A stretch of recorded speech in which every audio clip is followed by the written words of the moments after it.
I think my answer has a lot to do with my own work. In the past 30 years, as a guardian of the relics,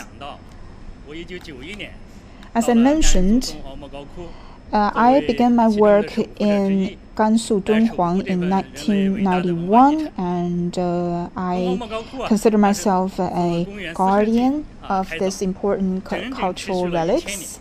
And the development of this grotto is actually a essence of the Buddhism culture as well as the Chinese culture. I think it's a major manifestation of the inclusiveness of the Chinese culture, because the Buddhism originates from India, but it has become localized, highly localized in China.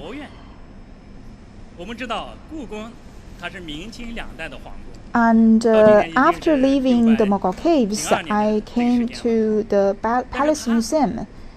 We know that this palace was built during the Ming and Qing dynasty, and it's home to many cultural relics and is embodiment of the 5,000 years of history in China. And from these relics, we see that China is a big family with people of different ethnic groups and cultural backgrounds, and the communication and exchanges between the different groups is the key to the consistency of the Chinese civilizations over the thousands of years of history.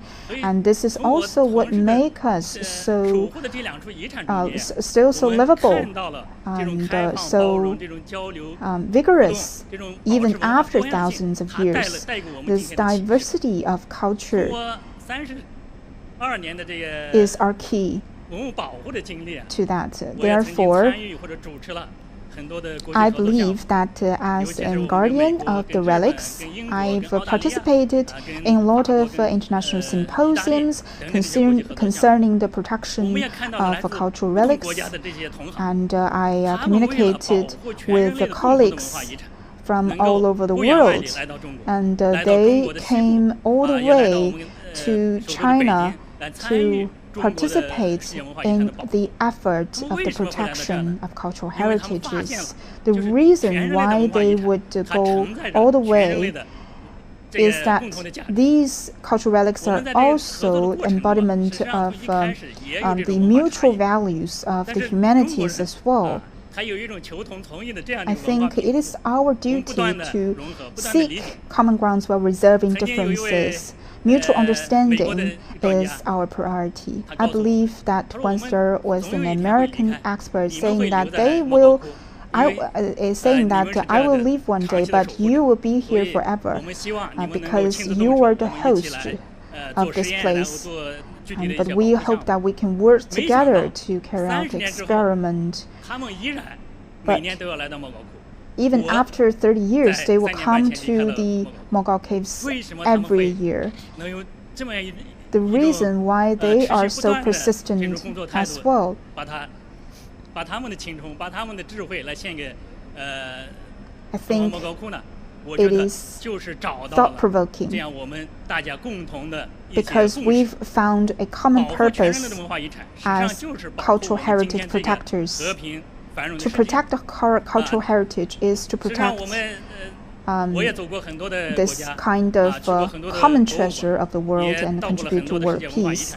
I visited many museums across the world, and each time I go to a different place, I discover that the relics are not only an object, they are the carrier of the local history and culture. So it is important for museums to carry out conversations as well. I think it is our way to seek common grounds and reserve our differences, set aside our differences. This should be our common cause and central concept and principle that we should follow. I think the Palace Museum carries major duty on its shoulder in terms of preserving and protect China's China's cultural heritage. We are building ourselves into a center of cultural communication and tourism. Our mission cannot be fulfilled by ourselves, so we call for participants and participation across all walks of life, from home and abroad.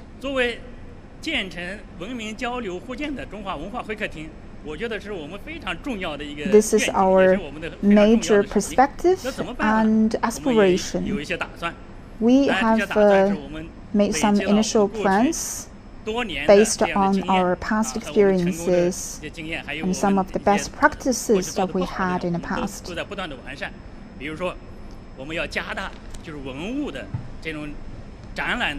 For example, in terms of curation, we are planning to work with other museums to exchange cultural heritage for exhibitions.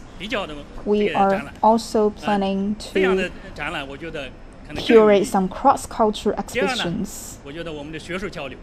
Second, in terms of academic exchanges, we have successfully held 5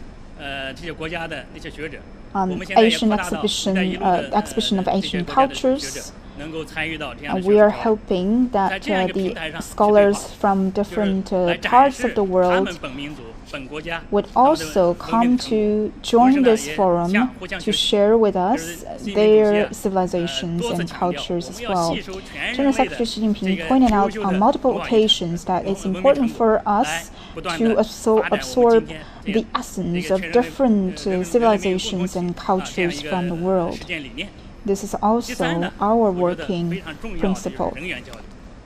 Third, cultural exchange. It's a mutual way people-to-people exchange. We have a Taihe plan. For the young scholars in the Palace Museum, we encourage them to go global, to visit the cultural institutions, museums, and universities for more academic exchange with our counterparts internationally. We will share the Chinese stories with them. And in return, we invite scholars of all countries to visit the Palace Museum for research. From their perspective, what's their take on the 5,000 years of civilization showcased in the Palace Museum? So we share our stories in mutual ways. I believe that such a storytelling method will be helpful for our communication and mutual understanding. Academically, that will help to strengthen our people-to-people confidence and even faith in nations. And for all the suspicions and differences, we could gradually diffuse them. And more importantly, we respect different civilizations, customs, and even the diversity of culture and religions. Besides, Palace Museums have 2 training institutions about the Society of Cultural Relic Protection, for example. Through those 2 institutions, we can help to cultivate the talents in this field. And scholars from all other countries can be trained here on this platform. They could get some idea of Chinese culture. In the training course, scholars from different backgrounds can learn each other's culture and find our similarities. Of course, we can reserve our own differences. So we start from the training of youth. In that way, cultural exchange and cultural relic protection will help the museums and culture to give better play. Because after all, museums are like the bridge between the past, present, and future. It's regretful that I've never been to Argentina or South America. I've been looking forward to visit there because Argentina has very unique culture, and I will surely treasure any opportunity if I get it to visit the South American countries like Argentina. And also I welcome our media friends to visit the Palace Museum. We invite you to understand the fine traditional Chinese culture exhibited in the Palace Museum. Of course, against the backdrop of the pandemic, we need to make an appointment online. There will be a limit of visitors every day. In the future, one ticket can't even be bought or appointed in the future, but that's okay. We have the digital museum. You could go into our applet of Palace Museum to visit the digital museum. Of course, if you have any questions, you can call our hotline 400 to ask for help. 400-950-1925. Thank you.